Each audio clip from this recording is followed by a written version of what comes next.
All righty. Welcome to Ladies of the Paranormal World. Today we are here with your host, Dark Angel, Wendigo, and Skinwalker. And once again, Drusilla is not feeling well today, so she will not be with us. And we have our VVIP, Robert Dominguez. So, Robert, why don't you tell us a little bit about yourself, where you're from, and then we'll get into what you do. Okay, I'm actually a Bigfoot researcher for like 20 years. I've been doing Bigfoot researching since the late 90s, early 2000s. And then I was a paranormal case director for like 10 years. So 20 years of Bigfoot and 10 years of paranormal. I kind of merged them together, and now I do a podcast. So I'm based out of North Texas, and I have a podcast called Bigfoot Club that I host with my nephew, Stephen Dominguez, and we talk about the Bigfoot and paranormal. We just talk about everything. We actually talk about, like, the Mandalorian and stuff like that too. So, but so Who doesn't love a little bit of the Star yeah. Wars? So I've been researching for a while. I'm in my 50s now, so I've networked with a lot of people, the with the like the Bigfoot and the paranormal side. So I know a lot of people, so I've interact with a lot of people and try to get a lot of different people on the show Mhm. itself, and so that's where I'm at right now. Oh wow, okay.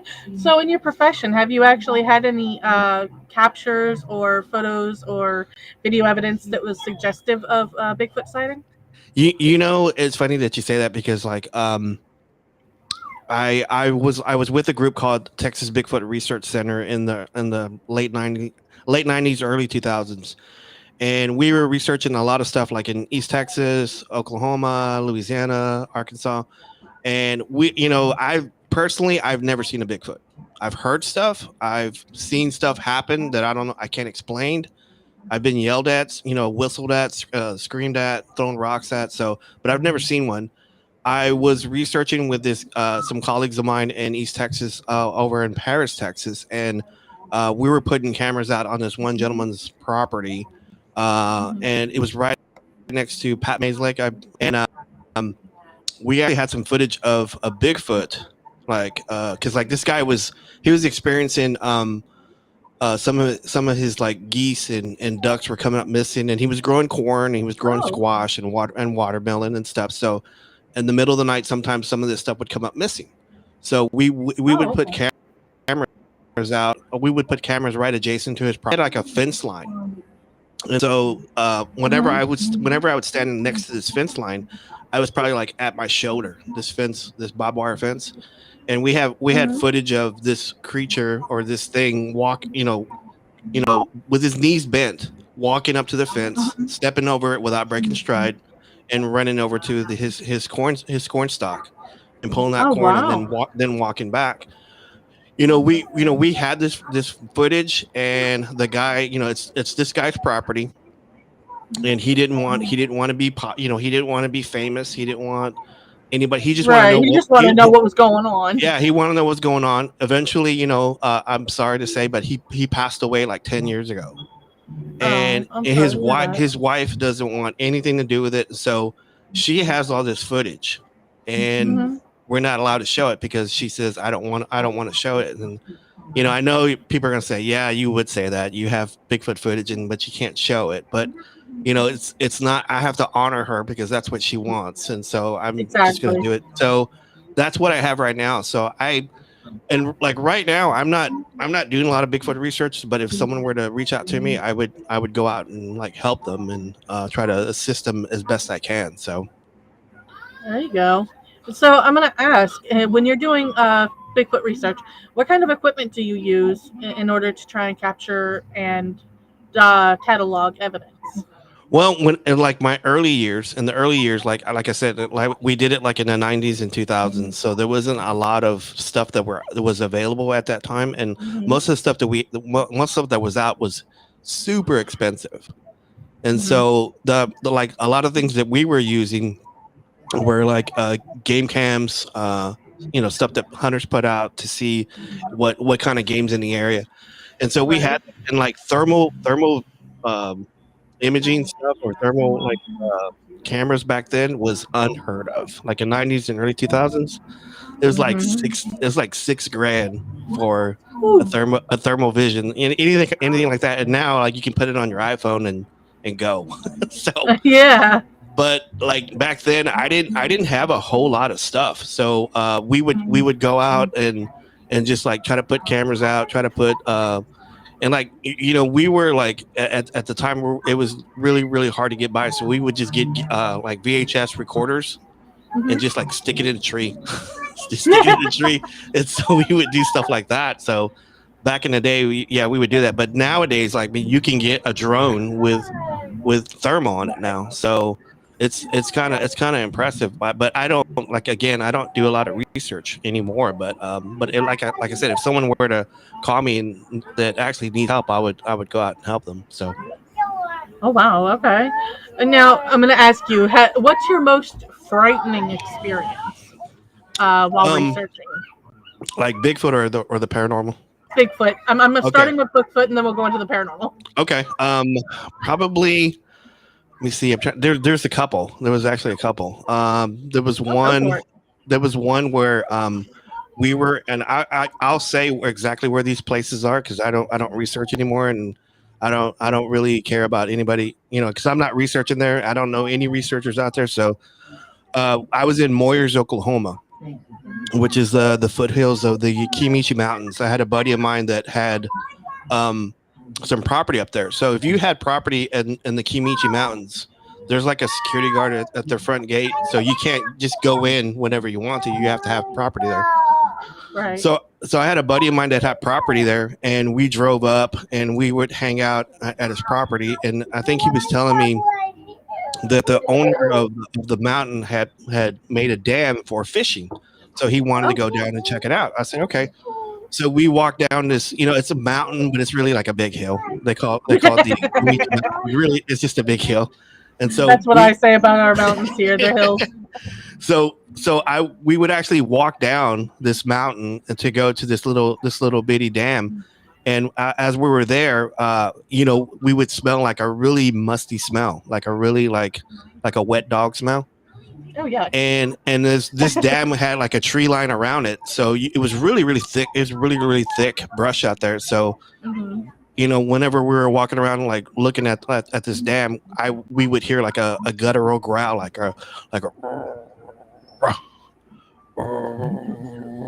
like that, and I think we got a visitor. So I was with like 3 other guys. Hmm. We didn't carry any firearms, we didn't carry any cameras. We just were gonna walk down and just check out this dam.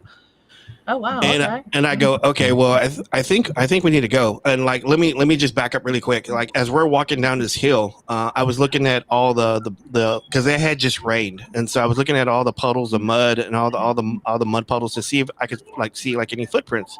Didn't see any at all. So Oh wow. as we're getting down there and we're coming back up like the mountain, I said, let's go ahead and go because whatever's here, I go, we don't have any cameras. Let's go back up and get some cameras. So we're going back up, and we could hear this growl was getting louder and louder, and it got to a roar, and it was like really loud. And like Oh I wow. go I go okay. So I yell really loud, okay, we're leaving. So and so as we're going up this hill, I'm in this mountain on this hill, whatever. Uh, the same mud puddles that I was looking at now had footprints in it, and it was like we were going straight up, and it was going like at a cross from us, and so Oh. whatever was there was circling us as we were going down this mountain. So it was like a footprint, like in the mud and in the water. So like the part of the water that had the footprint was still moving. The water was still moving. Oh, So like it whatever, had just yeah, gone further. whatever had just stepped in it, just now just left. And I go, okay, I go, that wasn't there before. so so that was pretty scary, and because like we got yelled at the whole time. And that same night we were over by the fire, and we were just like talking. And once like it's not a full moon, you can't really see like 20 feet because it's like Oh so wow. dark. And so we were like just talking and just like cutting up and just telling jokes, and then we heard like a big old like thump, And just and get like pizza. we would look back, and like right as the fire, the like the light of the fire would just extend out, we would see this like probably like 20-pound boulder just rolling toward us, Oh and wow. it was just rolling toward us, and I go, okay, I guess we're a little too loud. So I would say really loud, okay, I'm sorry, we'll keep it down.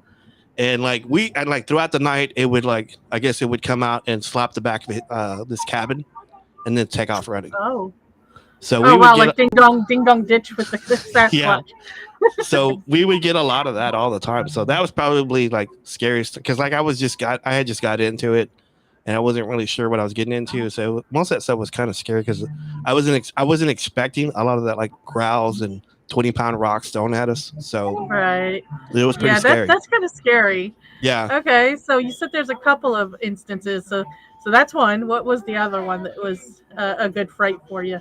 It was one time at the same property we were at, because this is Oklahoma, so you have to keep in mind, in Oklahoma the beer is kind of like watered down a little bit, Yuck. and so yeah, so I we would like my beer nice and dark. yeah, so we would go up, and like we would take cases of Texas beer with us. So my buddy that had the cabin, his neighbor was probably like 200 yards away, and Mhm. he had a big stack of like chopped wood, like just really nice chopped wood. And so we used to trade him beer for like wood. Oh, okay. So I would tell him, I said, hey, let's go take him this like a 6-pack of beer so we can get some wood. We don't have to chop our own wood. So he goes, okay. So we could hear somebody at his cabin like arguing, like talking like really loud. And Mhm. I go, hey man, your neighbor's here. Let's go over there and get some wood.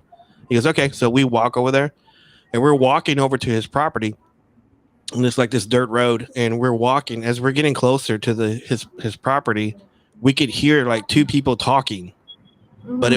it wasn't English. It wasn't English. It was like some kind of language. It was like I mean, it almost sounded like two Japanese guys talking. Oh wow. It was like it was just like that. I was like, and I looked at my friend. I go, do you hear that? He goes, yeah. I go, what is that? He goes, I don't know. So we're walking closer to this guy's cabin, and as we're getting like right on it, it stops. And Oh. I go, there's nobody here, dude. Like his car wasn't there, his ATVs weren't there, nothing. So we walk up to the front, knock on the door. There's nobody there. I go, okay, let's walk back. So we're walking back, and as we're at the 100-yard mark, it would hear back up again. We go, just talking. And I go, let's Weird. run back. I go, let's run back. So we started running toward the house again, and it stopped. And so Ah. we kind of thought we caught like two Bigfoot probably trying to look in the back of this guy's cabin, and we caught them, but I didn't see them because it was dark, and it was like we could just hear like two of them arguing with each other. And so Oh to me, wow. that was weird, and that was kind of scary, because I've grown up listening to I don't know if you guys know Ron Moorhead. He's a guy like in the Sierra, California, and he's got these audio tapes like in the 70s of these Mhm. Bigfoots talking. And so as I Mhm. was coming up in the Bigfoot world, I would buy his cassettes and his CDs and just listen to all these like Bigfoots talking. And then Mhm. I've never heard that anywhere until that night. So Oh wow. Ron Moore, he's not lying. He's telling the truth. Right. These things do kind of talk. So it was just kind of interesting to catch that. And as I've done like Bigfoot research more and more, I've interviewed like hundreds of eyewitnesses, and I've Mhm. always run into a story where someone is like I've talked to this one guy. He was on he worked for a telephone company. I think this was back when it was I think GTE used to be around. I don't know if you guys know who that Mhm. is. So this one guy was in East Texas on some rural road, and he was up on a telephone pole. He was up on a telephone pole, working on this telephone line, and he had these rocks thrown at him. And as he was like, goes, "There's nobody out there." He goes, "Who's throwing rocks Mhm. at me?" And this was like broad daylight. Oh And wow. and eventually, as he's working longer, he just tries to keep working longer. He notices that there's this thing on this tree line, probably like 50 yards away, looking at him, throwing rocks. And Oh he weird. looks at and he can't tell. I said it's the guy covered in hair. And he after like 2 3 minutes, he realizes this is a Bigfoot. So Oh wow. he crawls down this telephone pole really fast, and he says as he's doing it, this thing is walking up to him and it's talking. It's going. It was just like doing that, and he runs to his truck and leaves leaves all his gear behind, leaves and just runs to his truck, takes off. This thing is like running alongside his truck and keeping pace with him as he's leaving. So I've just noticed Give it that back now. I've heard Give it back eyewitness now. reports of like Bigfoot's talking. So it's one of those things that it always Yeah. intrigues me whenever like a Bigfoot's doing like behavioral stuff, and like talking to me is like behavioral stuff. And so like Right. you can hear all day like a Bigfoot cross the road, or they saw a Bigfoot like when there was someone's on a boat and whatever, they see him on the shoreline or something, or like behind someone's house. That's fine. I run into that all the time.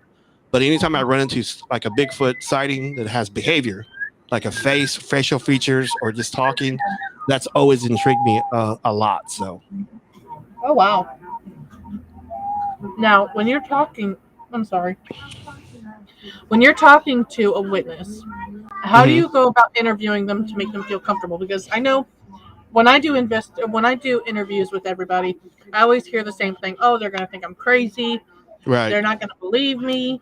Hmm. How do you go about comforting and putting aside those fears for your guests or your clients? Or Whenever, how do whenever I would, and this is like always like in paranormal as well. I always tell like the eyewitness person. I said, "What do you want to get out of this? What's your goal to get out of this?"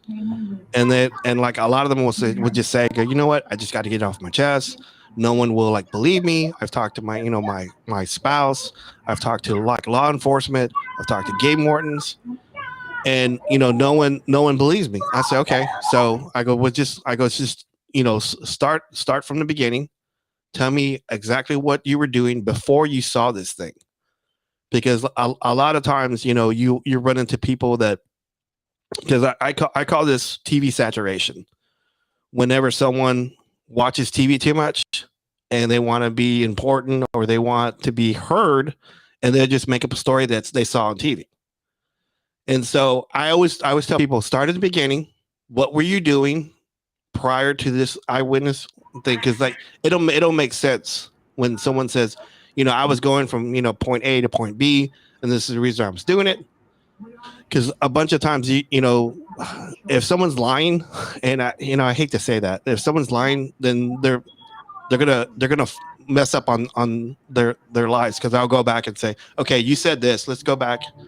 I go, what else did you see? What else did you right? see? You know, did you see hair? Did you see nipples? And I hate to say that, but I've had, I I've mean, had, yeah.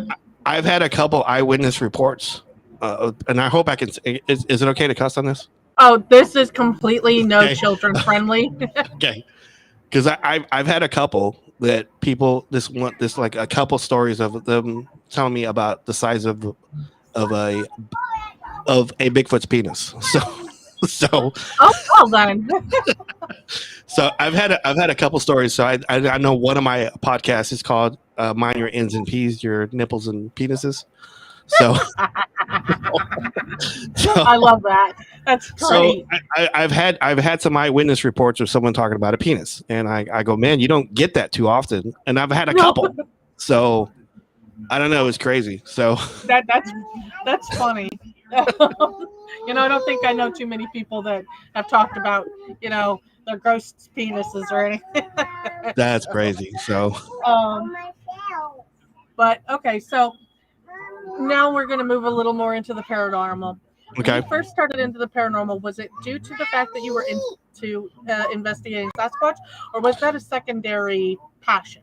No, what it was really funny is that I was with this group called the Texas Bigfoot Research Center, and I didn't like where it was going, and they had changed the directors, and I wasn't in favor of this director, and I didn't like where they were going or how they were proceeding on, doing their like their business. So I left them and I started doing some independent stuff. And I was posting some stuff. I think this was this was like before Facebook though. This was like this is gonna show how old I am. Like MySpace, I and remember MySpace. there was like some stuff like before Facebook. There was a thing called GeoCities, and if you went to GeoCities, there was like a chat room you can go into and just talk about. Like you just label a chat room to say Bigfoot talk, and people would just go Right. there. And then they got bought out by e-groups, and so I had that, and so I was posting on e-groups, I think, and there was a lady that was trying to form a paranormal group in Texas in Denton area, and so she reached out to me, and she saw some of the posting I was doing, and she says, "Hey, I noticed that you were a Bigfoot researcher. I'm looking for some seasoned researchers. I was wondering if you interested in helping me start up a paranormal group."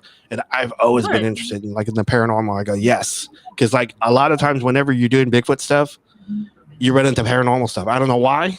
I do not know why. And then it's like, and I'll get back onto paranormal, but in the Bigfoot world, they like call it woo. So it's like Okay. it's called woo, and it's frowned upon. So if you do a Bigfoot thing and the Bigfoot does something paranormal or supernatural, they call it woo, and they don't want to talk to you, or they don't want to talk about it. Oh But wow. Okay. but I've always tell people all the time. I said, Bigfoots they probably die, and if they die, they have to have a spirit. Yeah, And that's true. so I mean, how come a Bigfoot can't have a spirit, and how come he can't just walk around and you see a big spirit? So so I've always said that. But I got recruited to which is the Facebook group that you're on, Pentex, Paranormal Investigations of North Texas. So I got recruited to be on that group by my mentor. Her name is Kendall Wilkerson, and she's one of the greatest people that I've ever known. And so our Oh, you I'd know love to our have her on the group. yeah, she's kind of out of it right now. She's going through some stuff, so she's not taking Sorry. any interviews, anything like that right now. I So wish her well. yes, I do too. She's like a great person, and I've learned a lot from her. And she used to always tell me all the time, hey, who wants to go to the basement, or hey, who wants to go to the attic? And I go, I'll do it. I'm usually like in the creek bed, doing Bigfoot stuff. I'll do it any day. So, but Right. but she's like a great person, and so we've investigated a lot of stuff, and I've seen some stuff and some stuff that I'm not sure whether I've seen. So I mean, I I was see what you mean. I mean, You because like think you saw it, or you're not sure that you saw it. yeah, because I've done Bigfoot stuff, and I've caught more paranormal stuff on Bigfoot stuff than I've done a paranormal investigation. I'm busy, though. So I mean, there was a time where I was in at the Kimichi Mountains again, and I was on the same guy's property, and we were sitting there again, and we were sitting in his front of his cabin. We had a fire going, and we saw this vehicle come up the road, and it was Mhm. I had thought it was his neighbor again. I said, "Hey, your neighbor's up again," and so we could see these headlights coming up the road, and I go, "Hey, let's go talk to him and get some more firewood." So this is another incident where we're walking over to his neighbor's house again, and we're walking down the road, and these two headlights are coming up the road, and then we realize that these headlights, there's no engine, there's no motor, it's quiet. Oh And as wow. we're getting closer and closer to these headlights, it notices us. It stops in the middle of the road, and then we realize. I go, "Hey man," "Is this a vehicle? What's up?" And then like these two headlights, Dark Angel just takes off in the woods, and Right. they're like dodging between trees, and then they're gone. And like Oh wow. as they're moving, it's changing color, like orange, yellow, green, blue, and it's just Oh doing that. wow. I don't know what that is. I don't know if it was UFO. I don't know if it was paranormal. Oh So wow. Okay. I looked at my friend, and I said, I go, "Let's go back and write down what exactly we saw, so we don't Mhm. project to each other." So we walked back, and I wrote down exactly what I saw. He wrote down what he saw. We had each other notes. I go, "That's what I saw." So That and then way you weren't kind of feeding off of each other. It was a blind show and yeah. tell. So there was like other times where I put up these game cams to catch like a Bigfoot, and then we end up catching like a full body like apparition walking by. Like we actually caught one time. It was like it was part of a head, shoulders, a torso, but no legs, Mhm. walking by, Oh wow. and Oh we could wow. hear it. Yeah, you could hear it like on the like the leaves crunching. It's walking by, and I look at it, and then I look at it again. I go, that's not a person. That's a like a mist or a spirit or something. Oh And so wow. we, and Okay. we've always caught that. And like I've put out like microphones like way deep in the woods with like to catch a Bigfoot, and then we end up catching like so like a little girl saying "Mama, Oh wow. Mama, Mama," and I go, it's like 5 miles like way deep in the woods at night, like 3 in the morning. What's a little girl doing out there saying "Mama"? So Yeah. No kidding. I mean, it's weird because I've caught like more paranormal stuff doing Bigfoot stuff than I've actually done paranormal research. So is that weird or what?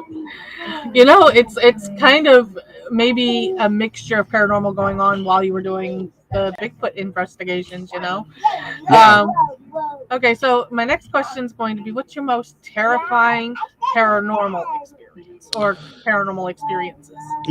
to me, anytime you kind of deal with like demons and stuff, and I know a lot of people don't believe in demons, and they don't want We to, do. or We do. yeah. So anytime you like deal with demons, because like Bigfoot stuff, you could always go home, and if they're bothering you, you just drive home, and they don't follow you. Demons, they'll like follow you home. And so probably the most scaring thing it was this actually recently too. I flew out to Phoenix to go see my ex-girlfriend, Hmm. and I had just bought like a night vision camera with like some infrared like light to it, and so I wanted to test it out. And she lives like in Phoenix, and so she lives like in the suburb of Phoenix, and it's like a desert out there. And so Right. she was living in these houses, and she says, "Hey, let's go test your camera like in the desert." And I go, "Okay." So we walk out there, and I said, "Hey, is there any people died out here?" And she goes, "Probably."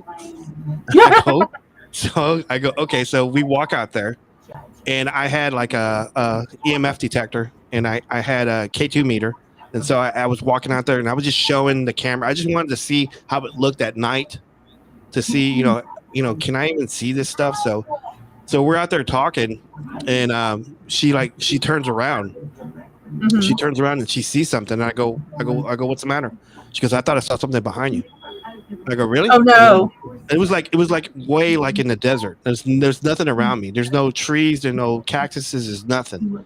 And then like the EMF reader starts going out at 27 milligauss, and I go, "That's a lot of milligauss." And so Yeah. I was talking to myself. I said, and I was explaining to her. I go, 2 milligauss is a lot.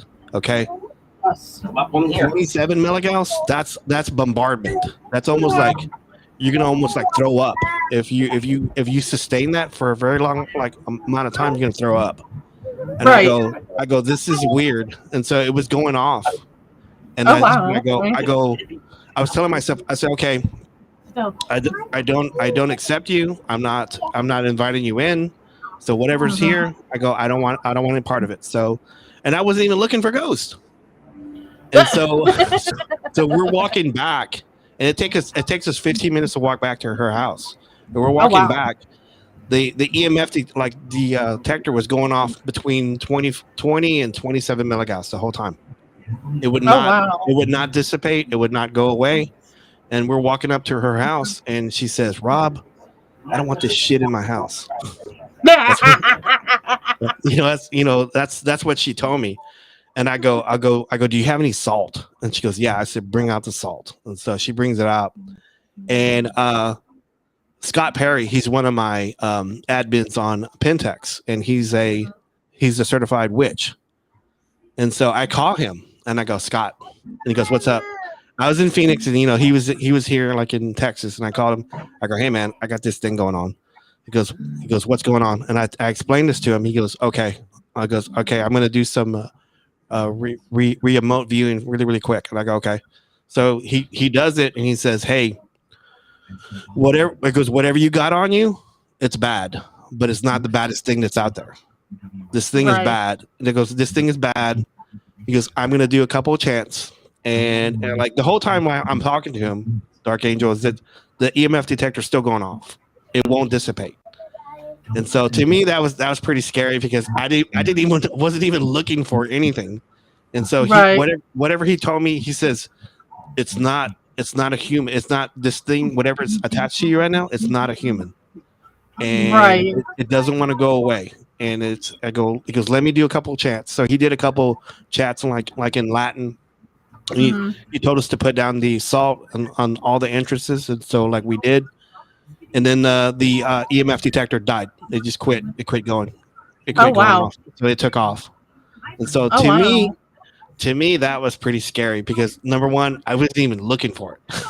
I wasn't even looking for it. I was just trying to test out this camera to see how it would look. And I said, wow. Right.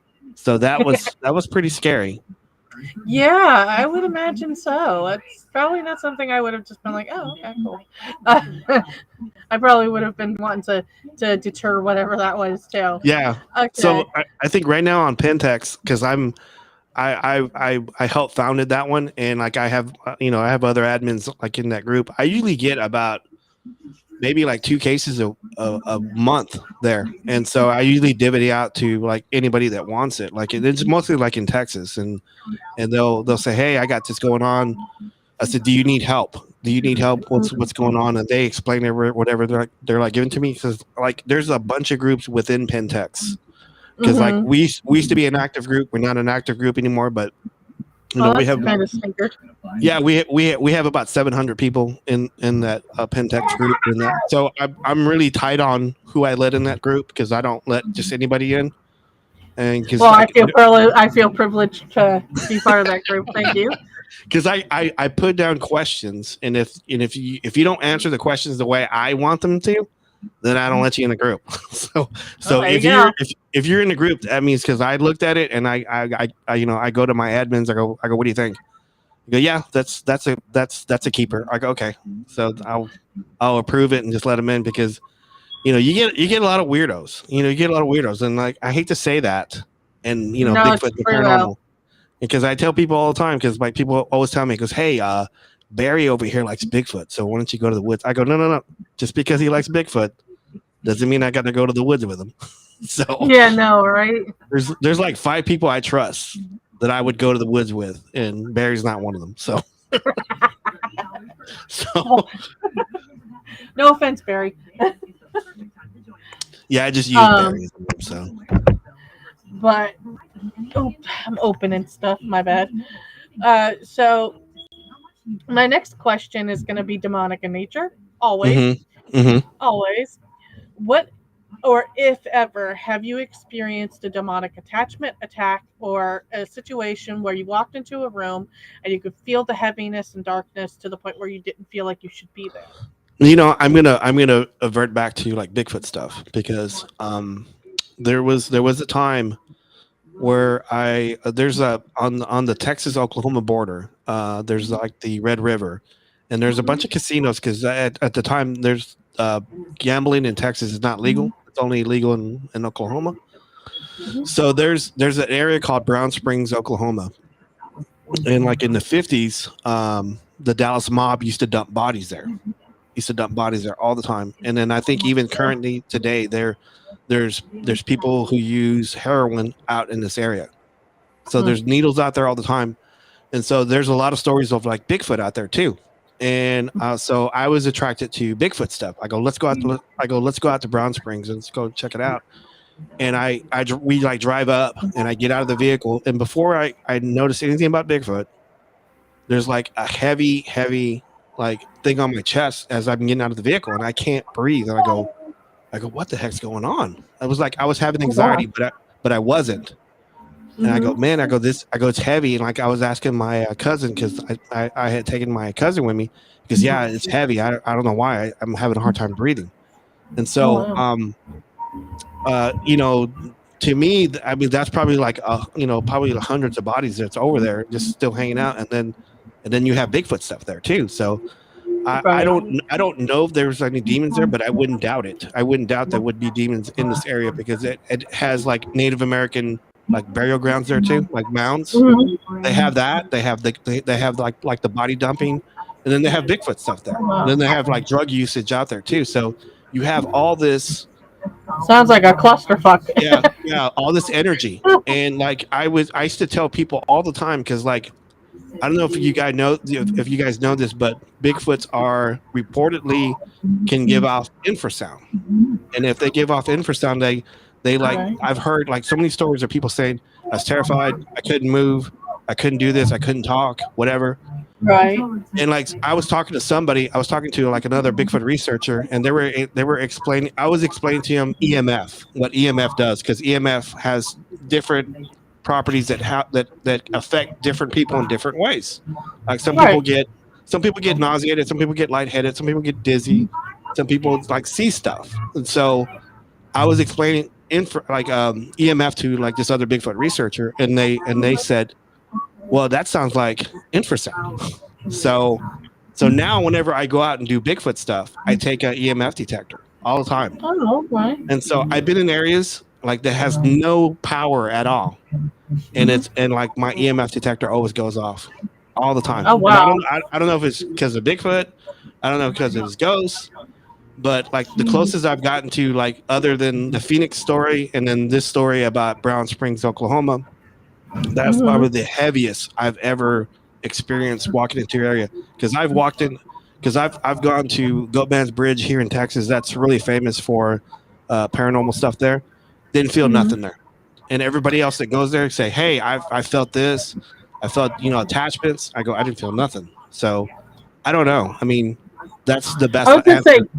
Goatman's Bridge is pretty famous. I know there's more than one, but the one that I think you're talking about is the one that Zach investigated Yes, from Ghost yeah, Adventures. that's the one, and it's in Denton. It's about Anthony. like a 40-minute drive for me.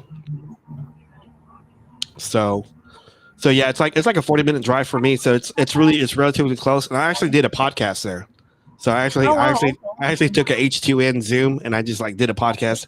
And there was a bunch of kids there just hanging out. And so I was asking them a bunch of questions about, experiences they had out there, and they were just talking to me about it. And we went to all the areas that Zach and Aaron had gone to, and Mhm. and, and what's the name, Billy. We were like going to the same spots and saying, and I didn't feel anything. Um, I didn't feel anything when I was out there. Normally, I wouldn't say I'm a median or I'm a sensitive, but it's like pretty something that, perceptive. yeah, it's like something that you can't turn on, but it turns on by itself whenever it's ready to do it. So Right. whenever spirits are ready to talk to you, they don't always choose you all the time. So This is uh, true. yeah, so I mean, just one of those things that hopefully that answered your question. So Did not really, but I mean, kind of. That was the scariest for book Bigfoot, right? mhm. I was looking for your most terrifying in the paranormal. Whether you were having an attachment with a demonic attachment, whether you felt that was the question. I'm sorry. No, If you because I ever was had saying, a demonic right. So presence. whenever I was in Brown Springs, that was the closest I've gotten. Until when I was telling you a story about the one in Phoenix, Okay. I don't know if that was demonic, but it was the closest thing I felt Okay.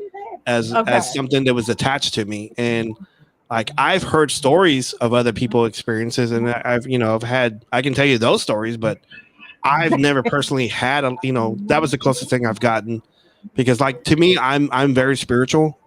And Hmm. anytime I go out in the field, whether it's Bigfoot or the paranormal, I always pray. I would say, at this time, I don't accept you. I'm not inviting you in. I'm just here as an observer. I'm trying to see who you are. If you want to communicate, it's fine. Let's go forward with that. So I always do that. Right. And so I feel, and I know I haven't really talked to you that much because like last year I was really sick last year, not with COVID. I had this thing called Guillain-Barré syndrome, and Oh. it affected me. It stopped my heart. It Oh my paralyzed God. me. I was paralyzed like in June of last year, and I was paralyzed from the neck down. So I had to learn how to walk all over again. So Oh my God. I find that once I've recovered from this, I feel like I'm super strong. I don't think I'm invincible. I'm not invincible, Right, of but course. spiritually, mentally, I am super strong. To go through that stuff and to Yeah. come out, because I was technically dead for like 7 minutes, Oh my and gosh. I because your brain swells up at 3 minutes. And so I was dead. I was dead for 7 minutes. So if anybody's interested, they can go to my podcast, Bigfoot Club, uh, Bigfoot Club podcast.com. This past, I think season 4, episode 1 and 2, I talk about uh, everything I went through and everything with recovery and on stuff like that. So it was really, really tough to go through that. So I think, like I was saying before, I'm not invincible, but I just feel like I'm super blessed. I'm super strong. I've overcome a lot. So when someone says, "Hey, are you afraid of COVID?" I said, "Dude, I died for 7 minutes. COVID. I'm not scared of COVID. So I'm just not. So I don't know. Right, Sorry, exactly. I'm just Oh yakking. no, I'm you're sorry. good. You're good. You're good. Don't apologize. Okay, Honest. Our guests and our viewers love when our guests feel comfortable and able to open up. cool, Um, cool. so my next question is going to be my favorite question. I ask everybody that's ever investigated the paranormal this question, Uh and I huh. know you probably know which one it is. Ouija boards. How do you feel about Ouija boards? I ask every single one of my investigators at least once. It's it's What's your perspective? it's one of those things that if you're not spiritually ready for it, if you're not strong, it's like an invite. To me, it's an invite because that's the way I was brought up, religiously wise. So if you Mhm. invite something in, like my mom would always yell at, she yells at me all the time whenever I go do Bigfoot stuff. She goes, "You're gonna see it if you want to see it bad enough. You're gonna see it." But Mhm. she says it in Spanish. It sounds better in Spanish, but but What's but it in Spanish? I don't even know. Because there's curse words in it too. So she's telling me that, and so I don't know. It's just one of those things that if you invite something in, it's going to come in. And I hate to Mhm. say that, and I don't want to say I don't want to sound like I'm a holy roller. I'm not. But I'm just saying, if you invite something in, if you accept it in, it's going to come in. And I Right, and think I have to agree with you on that. And so if you're doing a Ouija board and you're not ready to do it, then it's going to come in. It's because people tell me this all the time, Dark Angel. They people because I want to see ghosts. I said, be careful what you wish for, because if you open that door, it may never Yeah, close. It may never close. exactly, So exactly. And that's the problem with Ouija boards is people perform the ceremonies for Ouija boards, but they don't know how to close it out. They don't know how yeah. to make sure that they cleanse themselves. So now you've taken this open doorway, you've left it wide open, Hmm. and whatever's there has either chosen to cling to you or to cling to the Right. residents or inhabitants in the area in which you decided to use the Ouija board. Right. So now you've opened up other people to something that you may not have intended to do so, but you did. And the same for me goes for reading from the occultic books and stuff like that and performing Hmm. any kind of ritual to invite the devil or demonic entities in. You're inviting trouble. And if you don't know what you're doing and you haphazardly do it, you're kind of inviting whatever happens to you to happen. Yeah. You should really have Scott Perry on. Scott Perry is the guy I was talking about that I called when I was in Phoenix, and I had that Mhm. that attachment, and he's a witch, and he's really good because he has stories about people who do Ouija boards or do spells and they don't know what they're doing, and they open stuff up and they end up calling him, and he goes over there and like closes it out. So when we were on Goatman's Bridge, we had a spirit box, and then we had like I think it was like one of those EMF readers slash a temperature gauge, and Oh so yes. and it was Okay. beeping, and so he was asking questions when we're on the bridge. He was asking questions about what entity was out there, and it was responding back to me. He was saying, hey, do two beeps for yes, one beep for no, and he was asking a bunch of questions. So it was doing this stuff, and we had a partner that was doing the spirit box, And so we didn't get a lot on the spirit box. But once that he was doing that, the colleague turned off the spirit box. She turned it off and just wanted to hear Scott's questions and wanted to hear like beeping. So then the spirit box started beeping after she turned it off. And we were looking at each other and I said, "Is it supposed to do that?" And he goes, "No." So the spirit box was turned off and it was beeping, now beeping. It transferred from the EMF detector with Mm-hmm. the thermal, I mean the thermostat on it. It switched over to the spirit box. And so the spirit box was beeping and it was going back and forth. And that Oh was wow. crazy. Okay. And I go, that was crazy. So if you listen to the podcast that I have and it's Goat Man's Bridge, you'll hear all that and you hear us saying, "Is it supposed to do that?" He goes, "No." So it's just kind of funny. So I don't know. Yeah, absolutely. Now you'll have to get me Scott Perry's info if I'm going to be able to Yes, talk to him, he so, will. so that I can. If you think I talk a lot, that guy's he's an auctionist. So That's a okay. We love it. and Wendigo Skinwalker. Any questions? I do actually have a question. yes, Is there Ah, any Mm. Is there any places that you would specifically not go to, like like not asylums or abandoned hospitals? Auschwitz, places like that. not go research. Yeah, like you would never want to step foot. Like example, like my father, he would never step foot on a ghost ship.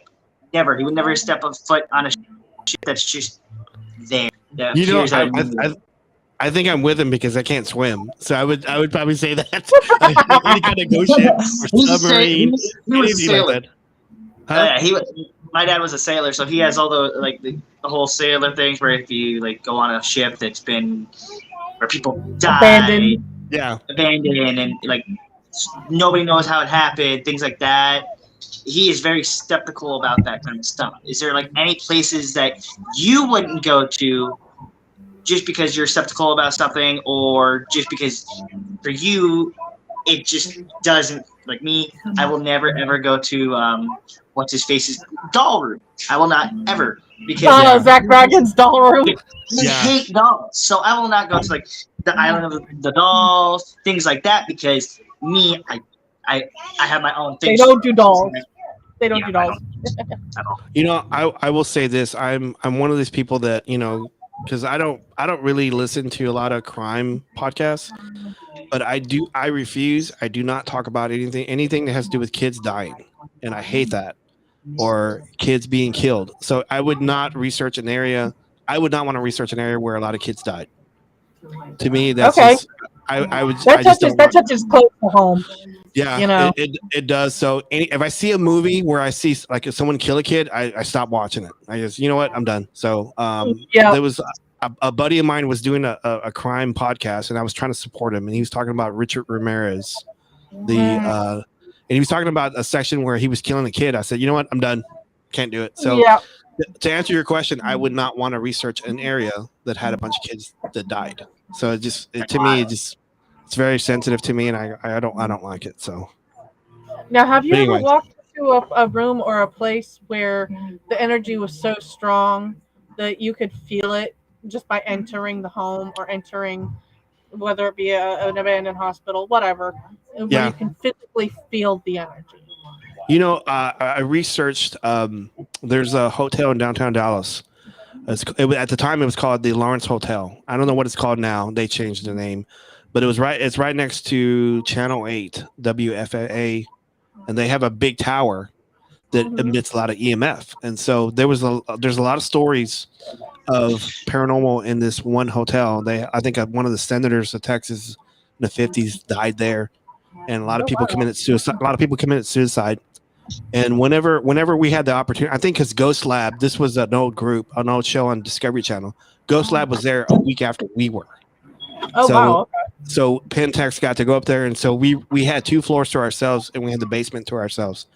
Mhm. Anytime I walked down to the basement, it was heavy down there. It was heavy, and we walked down there, it was pitch black, dark, And normally, because I've done a lot of Bigfoot research areas in like really rural areas, 5 miles in on a dried out creek bed. So there's not. I'm not saying I'm the best or I'm the bravest, but I've been into some scary areas. And to me, that basement was probably the worst place I've ever been. I said, man, this is there's some. It felt like the room was crowded, like there was Oh, people okay. right against you, but there was nobody there. You feel like I was walking slowly because I felt like there's people in front of me and people behind me.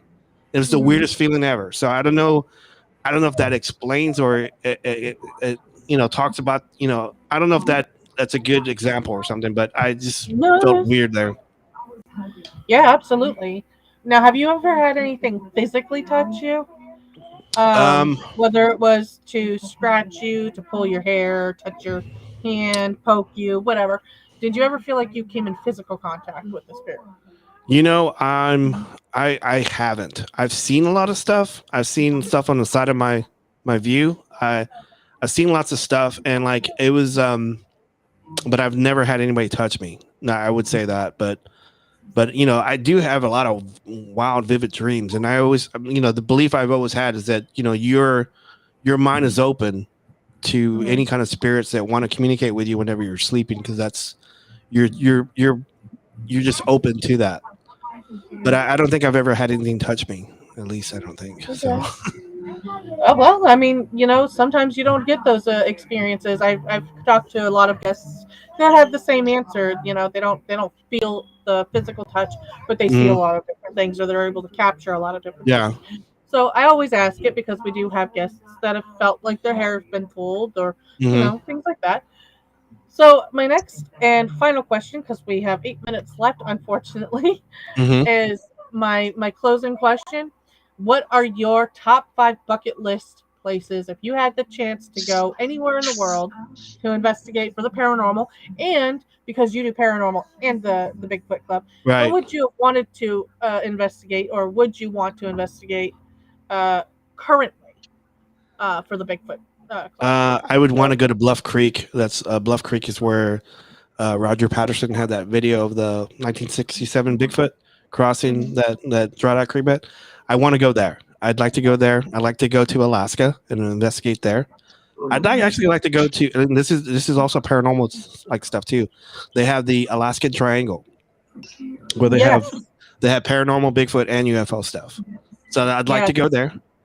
I'd like to go to Vancouver Island and research there. There's lots of stories of Native American stuff, paranormal stuff there too. I want to go to the Stanley Hotel. I Yep. want I want That to was go a to popular one. Zach Bagan's museum. I was actually going to go this year. Whenever I went to Phoenix, I was going You're to gonna be drive like so jealous because yeah. they actually live in Vegas. So because I drove to Phoenix and I wanted to drive up to Vegas and go look at it, but my ex girlfriend didn't want to go. But anyway, Aw. so Stanley Hotel, Alaskan Triangle, the Bermuda Triangle, Mm. probably. There's a couple places in Oklahoma that's only like they have like a Native American uh like a Culture. yeah just reservation stuff like that. There's lots of stuff there. So any place in Oklahoma because it's super haunted, and then you got a lot of Bigfoot stuff there too. So um, and actually like to go to Mineral Wells to go to that hotel there. So That the that's Baker Hotel. one of my favorite episodes. One of my favorite episodes was Zach. Um, Yeah, just they get goofy when they drink the water and you, they you act know like you they're know drunk. I say this really quick. My father worked at the Baker Hotel when he was 17 years old, and I didn't know that. Really? I didn't know that. He ended up talking to Agnes Moorehead. She was the mother of the Bewitch. Hmm. So he actually talked to her. He was a pie baker at the Baker Hotel. Oh wow. Okay, So that's I pretty didn't I cool. didn't know that because I did an episode of the like the Baker Hotel, and I didn't know Hmm. that until I did the show. And my mom told me because oh yeah, your father worked there. I go what? Come on, you could have told me that before I did the show. So Right, exactly. but anyway. Like, it would have been nice to know that. yeah, exactly. So I don't know if I answered your questions about all the places I had to go. So I kind of mixed it Yeah, all up. So okay, that's all right. okay. That's okay. Um, and I hate to say it because I enjoy having every guest on here. We have a great deal of fun when we have our guests on, and we try to Mhm. make sure that everybody enjoys themselves. So I hope Yes, you got to I did. experience I a did little bit of fun. absolutely. I did. And we would love to have you back if you're willing to do a return I show. would love to come back. I would love to come back. Can I plug my stuff really quick though? Oh, go ahead. Yeah, Absolutely. We're going to people promote as much as possible. people can go to www.bigfootclubpodcast.com. I have merch, I have the bios, I have all the old episodes there. And if you want to find us on social media, we're at everything. Like we're on Facebook, Twitter, Instagram, TikTok at Bigfoot Club One. That's Bigfoot Club One. And if you have any stories, if you want to reach out to me, it's bigfootclub1@gmail.com. Awesome. So again, guys, if you want to get in contact with Robert or his club, or you want Or to talk on his show, rep some Bigfoot for him, he would love to have you as a guest. And if you have any stories out there and you want to share your stories on my show, simply contact me at Maria Kaufman on Facebook.com or Ladies of the Paranormal World at Facebook.com, as well as Twitter, Instagram, and Tumblr. Trying to remember everywhere I am now. You can also leave a comment on the video as you're watching. I check all of my videos, so on YouTube if you want to leave your message. Thank you very much for joining us today, and we will be back as always. Thank you for joining us, and stay tuned. Maybe I can get to do what I want to.